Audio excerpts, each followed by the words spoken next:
Call to order the Board of Election Commissioners meeting, Tuesday, February 3rd, 2026, in the Levi Lincoln Chamber of City Hall.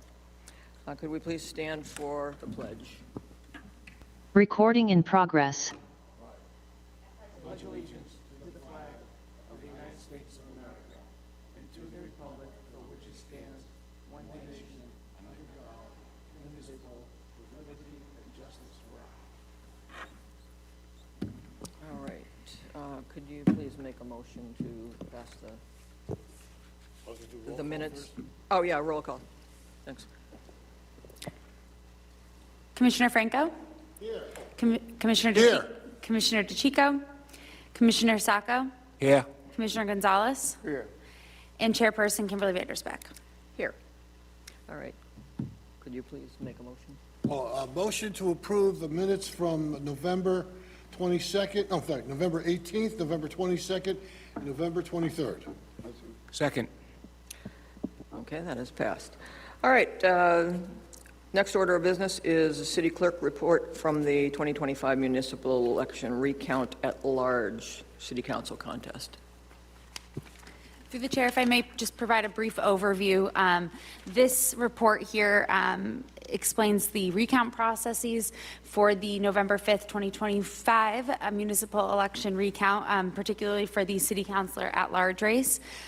First, I want to thank all of you for your assistance and participation, as well as all of the poll workers and recount workers who were able to assist us for a successful recount. As you are all aware, the recount did not change the results. They were fairly consistent, with the exception of a few ballots that needed to be voted on by the commission.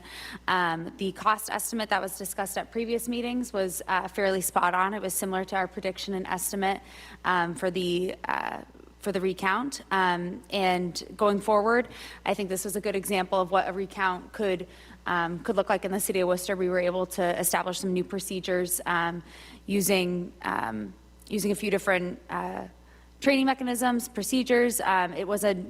Because there were 12 contestants on the ballot, it was different than per se a recount for simply two candidates on a ballot. So we did need to kind of revise some of more traditional recount procedures. So included in your packet here is our training mechanisms, our procedures that we follow during the recount.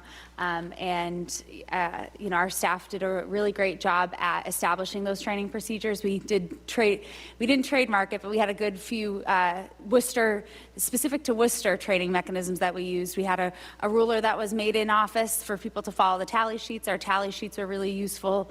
If you were at the recount, you saw our tally sheets on large 11 by 17 paper. That made it really easy, or as easy as possible for the election workers to follow. So I'd be happy to answer any questions, but like I said, I wanted to make sure that we provided that follow-up for folks to be aware of how the recount went. Through the chair, I apologize for not being there, but I think if anything, one benefit, it was obviously an expensive process, but to think of the institutional knowledge gained by everyone on the commission, on the entire organization. So now that we've done one, we now have some reference, so that I commend everyone that was involved, because this is like a once in a lifetime event, but that we can use for future. So I think it was, even though it was expensive, I think it reinforced the election process, but it gave everybody some experience. All right, thank you. Item number 3 is update concerning the 2026 census annual street listing. Through the chair, hopefully you have all received your census mailing. We have sent out those street listing forms to all residents in the city of Worcester, all households in the city of Worcester. We are in the processing phase right now. So we have processed the census forms that have come back, made any necessary changes that were on those census forms. We also enclosed vote by mail applications. We have received a great deal of those back. We're in the process of entering those into the state VRIS system right now. So we are encouraging folks, if they have yet to turn in their census forms, that they do so soon. We have different methods of doing so. You can pass them in either via mail, which has an enclosed envelope addressed to the Election Commission. You can pass it in through the ballot drop boxes, which have signs on them that say census drop box at each of the fire stations in the city of Worcester or here at City Hall. And then, of course, you can actually go online and use our online census reply function. If you have no changes to your household, you can go ahead and do that. And like I said, we can close vote by mail applications like we have in previous years as well. I'd like to say I appreciate that the vote by mail applications went out with them.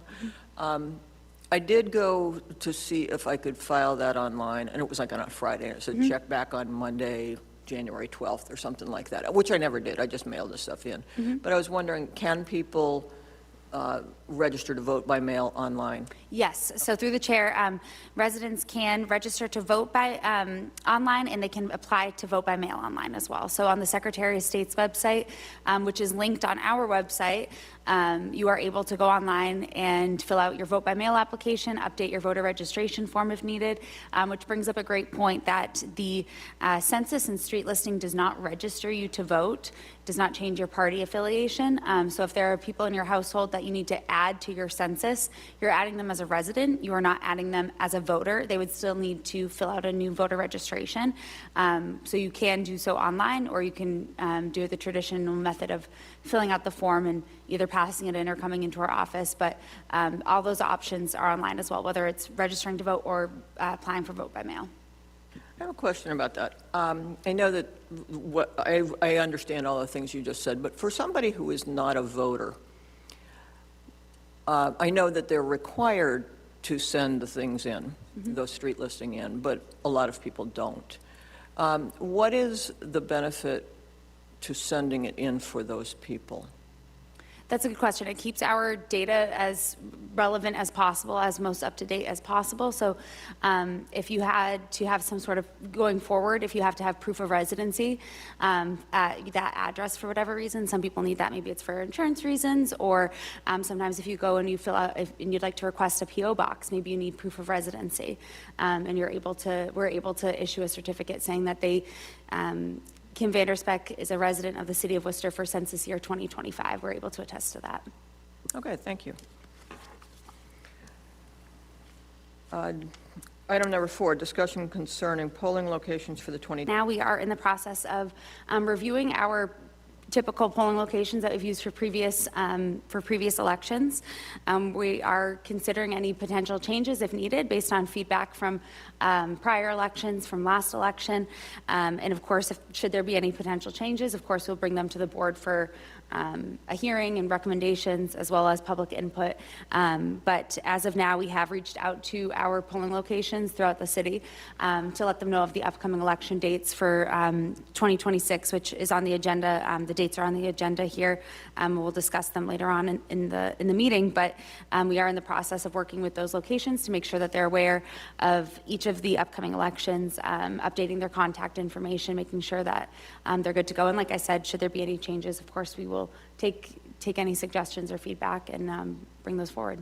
And at this point, you don't see any, or foresee any changes to the polling locations? At this point, we're just in the reviewing process, so but like I said, should there be any potential changes, we'll let you know. Item number 5, update concerning nomination papers for the 26th state election. Through the chair, the city of Worcester is one of the locations where voters or candidates can pick up 2026 state nomination papers.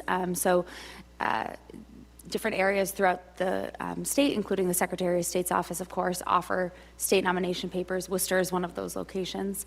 Our office is preparing to receive those sometime next week. Papers are available at the Secretary of State's office starting on February 10th, so we should receive those shortly thereafter. And will be available for folks to pick up those papers and provide them with any information on candidate information and deadlines that they might need to be aware of for the nomination process. And as soon as those get out and people start collecting signatures, we'll be certifying those here. Thank you. Just through the chair, so the nomination papers will be available starting February 10th, if someone wants to pick them up?